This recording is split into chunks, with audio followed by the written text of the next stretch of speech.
This is Logan Lanier with Specs Weekly. The city of Lathrup Village is rich in history with historical markers and homes. Take a look.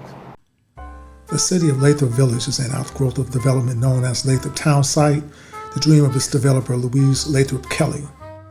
In 1923, she purchased a tract of 1,000 acres in Southfield Township in southern Oakland County and proceeded to plat a residential neighborhood that encompasses the city of 1.5 square miles. Lathrup Town Site was conceived as a controlled community with rigorous standards, including houses built only of masonry construction, early integration of attached garages, as well as established minimums for construction costs to ensure quality. Mr. Sandy Burris, who now owns the first home ever built in Lathrup Village, had this to say. When I found out it was on the market for sale, a friend of mine who lives nearby had just gotten a ping on his phone that the condo next to him was for sale. So I went and put on my app, I went in and looked and put in Lathrup Village, and the place next to him came up, but this one did too, and I drove by it and I'm like, this is amazing. In the market though, they were doing a teaser. It wasn't available for 2 days to look at it. And I contacted the agent. We set up a showing for the first available day.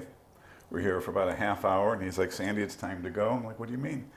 He's like, there's 6 people waiting outside to see it. And I'm like, hey, I've got my vaccine, I got my mask, they can come in, I'm not leaving. He says, what do you mean?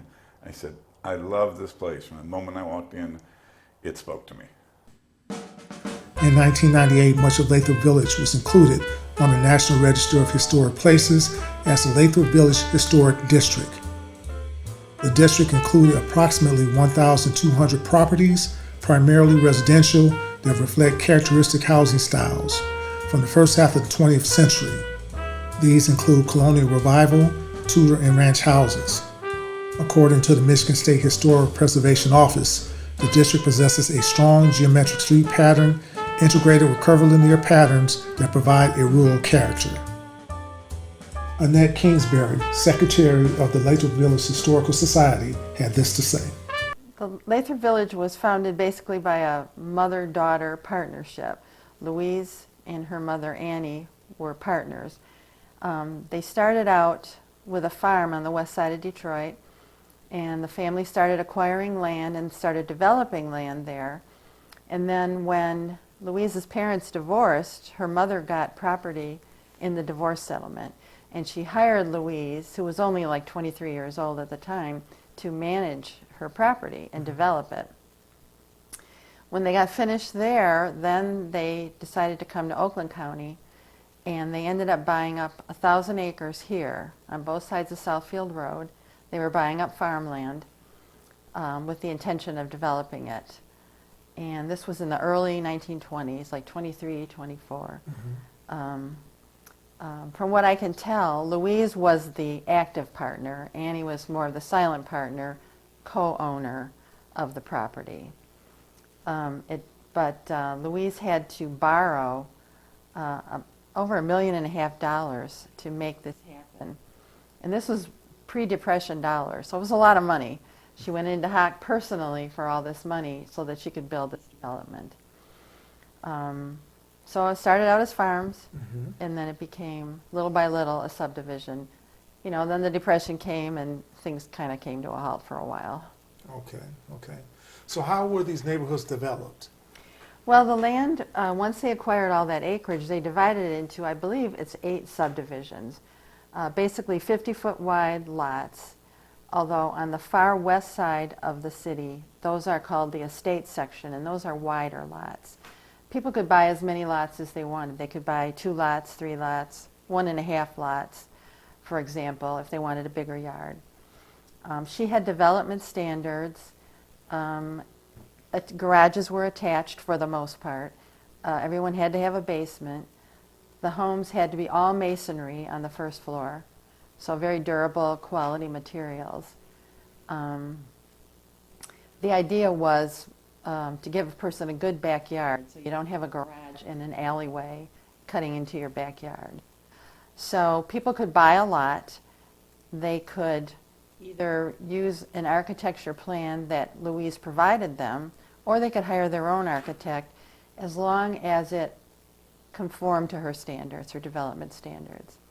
And they could pick whatever lot they wanted that was available. So it was hodgepodge. So the houses are very mixed, as you can see, style-wise. Yes. So it started out slowly because when the Depression hit, there weren't that many houses here yet. But then it picked up again after the Depression and again after World War II. So we have a lot of like 50s houses too, because after the war, then, the baby boom came and then there was a lot of growth. Okay, all right. So part of those standards now, she had added some things to those standards in terms of who can live here? Who can live here? Oh yeah. Just like everybody, pretty much everybody in the 20s, yes, there were racial exclusions. So you had to be of the Northern European branch of the population. Unfortunately, that was very common then, and the other developments all over, the metro area were like that. Not to excuse it, but that was how you sold your development, as being exclusive or upscale or, whatever you want to call it.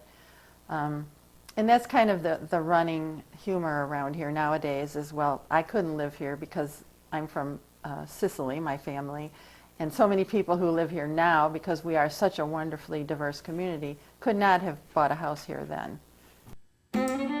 Lathrup Village was formerly served by the Annie Lathrup School, an elementary school located on Southfield Road.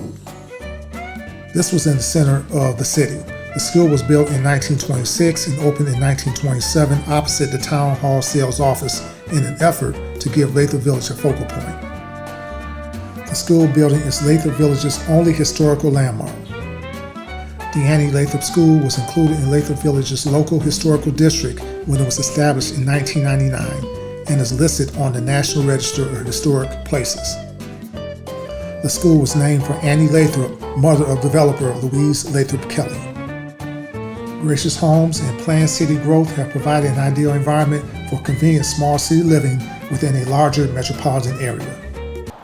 The city of Lathrup Village is a diverse city that continues to thrive. For Specs Weekly, this is Logan Lanier.